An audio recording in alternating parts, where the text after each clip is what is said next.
इस टेस्ट ने दुनिया के बड़े बड़े देशों जैसे अमेरिका, इजराइल और खुद हमारे देश भारत के डिफेंस प्लानर्स को हैरान होने पर मजबूर कर दिया, क्योंकि अगर पाकिस्तान के पास मार करने और वापस सही सलामत लौटने वाला स्टील्थ ड्रोन मौजूद है तो इसका मतलब ये है कि हमारी पूरी सिक्योरिटी प्लानिंग को नए सिरे से देखना होगा। नाजरीन, मौजूदा दौर में जंगों का अंदाज, हैयत और तरीकाकार बदल चुका है। अब मैदान जंग में फतह या शिकस्त का फैसला सिर्फ बारूद नहीं बल्कि ज़हीन और तबाहकुन ड्रोन टेक्नोलॉजी कर रही है।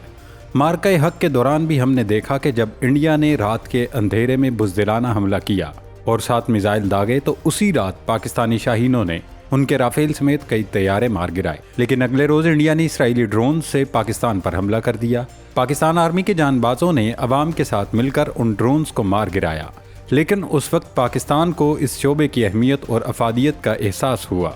यही वजह है कि पाकिस्तान ने ड्रोन टेक्नोलॉजी पर काम तेज़ किया और अब अल्हम्दुलिल्लाह रॉकेट फोर्स के बाद पाकिस्तान के पास ऐसे खौफनाक ड्रोन्स भी हैं जो दुश्मन के दांत खट्टे करने और उसे छट्टी का दूध याद दिलाने के लिए काफ़ी हैं। हैवी इंडस्ट्रीज टेक्सला यानी HIT की नई कायम करदा जदीद तरीन अनमैन्ड एरियल सिस्टम्स फैसिलिटी में तैयार करदा पाकिस्तान का Namvar delta wing loitering munition D248 drone अब दुश्मन की नींदें हराम करने के लिए मुकम्मल तैयार है। ईरानी शाहिद ड्रोन की तर्ज पर बनाया गया ये शाहकार शाहिद से भी दुगनी से ज़्यादा सलाहियत का हामिल है, जिसकी तूफ़ानी मार्किंग रेंज पूरे 3000 किलोमीटर तक फैली हुई है। ये सिर्फ एक ड्रोन नहीं बल्कि दुश्मन के अहम तरीन स्ट्रेटजिक मराकज़ के लिए मौत का परिंदा है,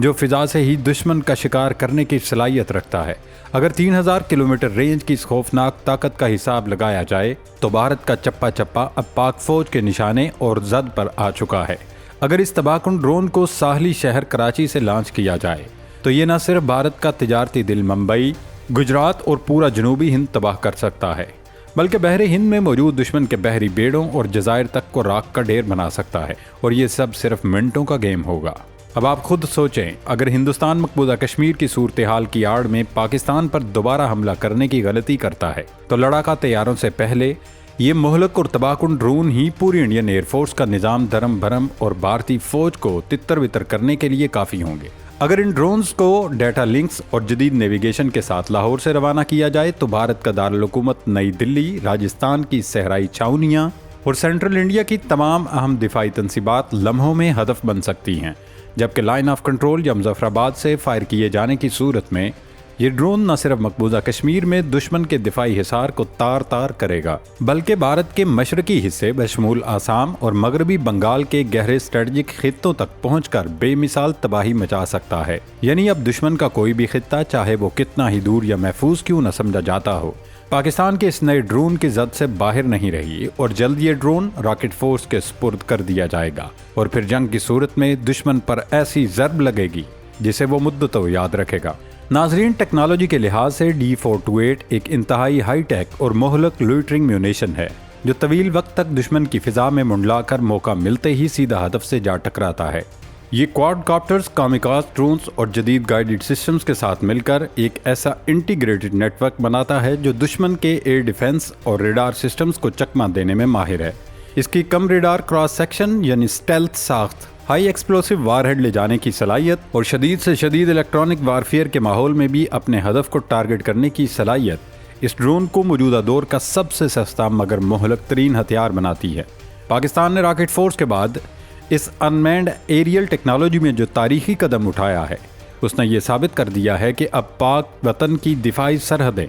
नाकाबिले तस्खीर हैं और दुश्मन को किसी भी किस्म की हमाकत का जवाब उसकी सोच से भी ज़्यादा दर्दनाक और होलनाक तरीके से दिया जाएगा। नाजरीन, पाकिस्तान का तैयार किया गया ये नया ड्रोन D428 न सिर्फ 3000 किलोमीटर की रेंज फ्राहम करता है बल्कि इसकी रफ्तार 200 किलोमीटर फी घंटा से ज़्यादा है। इसके साथ इसकी मजमूई एंड्योरेंस 11 घंटे से भी ज़्यादा है। अगर आप हिसाब लगाएं, ये 11 घंटे से ज़्यादा ऑपरेट कर सकता है और 200 किलोमीटर फी घंटा की रफ्तार से चल सकता है तो 2000 से 3000 किलोमीटर के दरमियान उसकी ज़्यादा से ज़्यादा रेंज बनती है, जो अपने आप में एक इंतहाई मुतासिर कुन सलाहियत है। अगर आपके पास एक ऐसा ड्रोन है जो कम लागत का है और आप उसके ज़रिए 2000 किलोमीटर से ज़्यादा दूर मौजूद हदफ को निशाना बना सकते हैं तो ये एक बहुत बड़ी सलाहियत है। दोस्तों, जो सूरत हाल पाकिस्तान को दरपेश है, एक तरफ इंडिया का ख़तरा सर पर मुंडला रहा है, दूसरी जानिब अफगानिस्तान से मुसलसल दरअंदाजी की जा रही है بلوچستان اور خیبر پختونخوا میں انڈین پراکسیز فتنہ ہندوستان اور فتنہ خارج آئے روز سیکورٹی فورسز اور معصوم لوگوں کو نشانہ بنا رہے ہیں۔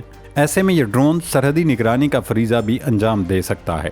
کہ ان ڈرونز کو سرحدی علاقوں میں سٹینڈ بائی پوزیشن پر رکھا جائے اور جیسے ہی کہیں سے دہشت گردوں کی موجودگی کی اطلاع یا دراندازی کی انٹیلیجنس ملے، فوری ان ڈرون سے ان ملک دشمنوں کو سرحد پر ہی جہنم واصل کر دیا جائے۔ جہاں تک انڈیا کا تعلق ہے تو انڈیا کو جنگ کی صورت میں یہ ایڈوانٹیج تھا کہ اس کے پاس اسٹریٹجک ڈیپتھ بہت زیادہ تھی، یعنی وہ اپنے ہتھیار، لڑاکا طیارے اور دفاعی ساز و سامان دور دراز کے علاقوں اور جزیروں پر رکھیں تاکہ وہ پاکستانی میزائلوں اور حملوں سے محفوظ رہ سکیں، کیونکہ چھوٹی موٹی جھڑپ یا لڑائی کی صورت میں کوئی بھی ملک مہنگے میزائل استعمال نہیں کرتا۔ جیسے مارکائی حرب کے دوران جب انڈیا نے ہاروپ ڈرون سے پاکستان پر حملہ کیا تو پاکستان نے اپنے ایئر ڈیفنس سسٹم کو ایکٹیو نہیں کیا، کیونکہ پاکستان کو اندازہ ہو گیا تھا کہ یہ بھارت کا ٹریپ ہے۔ وہ چاہتا تھا کہ پاکستان انڈین ڈرونز کو روکنے کے لیے ایئر ڈیفنس سسٹم کے میزائل فائر کرے، اور پھر جب انڈیا دوبارہ حملہ کرے تو پاکستانی دفاعی نظام اس کے سامنے بے بس ہو جائے۔ لیکن پاکستان نے یہ غلطی نہ کی اور انڈین ڈرونز کو نشانہ بنانے کے لیے ایئر ڈیفنس سسٹم استعمال نہ کیا۔ دوستو، یوکرین نے بھی روس کے خلاف جنگ میں یہی اسٹریٹجی استعمال کی ہے۔ یوکرین نے مختلف ڈرونز اور کروز میزائلوں کا استعمال کر کے روس کے اندر گہرائی میں موجود اہداف کو نشانہ بنایا اور وہ اس میں کامیاب رہا۔ روس کے اعصابی اقتصادی مراکز کو ٹارگٹ کیا گیا، جس سے روس دباؤ میں آیا۔ ناظرین، پاکستان کی D248 لوئٹرنگ میونیشن جیسے جدید اور طویل فاصلے تک مار کرنے والے ڈرونز کی تیاری میں پیش رفت صرف ایک دفاعی کامیابی نہیں بلکہ خطے کے اسٹریٹجک توازن میں ایک انتہائی اہم پیش رفت ہے۔ روایتی اور مہنگے جنگی طیاروں پر انحصار کم کرتے ہوئے کم لاگت مگر بے حد مہلک اور سمارٹ ٹیکنالوجی کو اپنانا یہ ظاہر کرتا ہے کہ اب دفاعی حکمت عملی میں مہارت اور ذہانت کو ترجیح دی جا رہی ہے۔ 3000 کلومیٹر کی طوفانی رینج، کم ریڈار کراس سیکشن اور طویل عرصے فضا میں منڈلانے کی صلاحیت نے دشمن کی اسٹریٹجک ڈیپتھ اور دور دراز محفوظ پناہ گاہوں کے کانسیپٹ کو مکمل طور پر ختم کر دیا ہے۔ یہ جدید ٹیکنالوجی پاکستان کو بیک وقت دوہرے چیلنجز سے نمٹنے کی بے مثال صلاحیت فراہم کرتی ہے۔ ایک طرف جہاں یہ روایتی دشمن کے خلاف ایک مضبوط اور خوفناک دفاعی حصار قائم کرتی ہے، وہیں دوسری طرف سرحد پار سے ہونے والی دہشت گردی اور دراندازی کو روکنے کے لیے ایک فوری، سستے اور انتہائی مؤثر ہتھیار کا کام بھی دے سکتی ہے۔ جدید ترین نیویگیشن، ڈیٹا لنکس اور الیکٹرانک وارفیئر سے لیس یہ انٹیگریٹڈ ڈرون نیٹ ورک اس بات کا واضح پیغام ہے کہ آنے والے وقتوں میں سرحدوں کی حفاظت محض بارود اور فوج کی تعداد سے نہیں بلکہ فضا سے کنٹرول کی جانے والی اسی سمارٹ اور مہلک ٹیکنالوجی سے ہوگی جو دشمن کو غلطی کی گنجائش دیے بغیر لمحوں میں تباہ کرنے کی صلاحیت رکھتی ہے۔ اللہ رب العزت پاکستان کی حفاظت فرمائے اور ہم سب کا حامی و ناصر ہو۔ پاکستان زندہ باد۔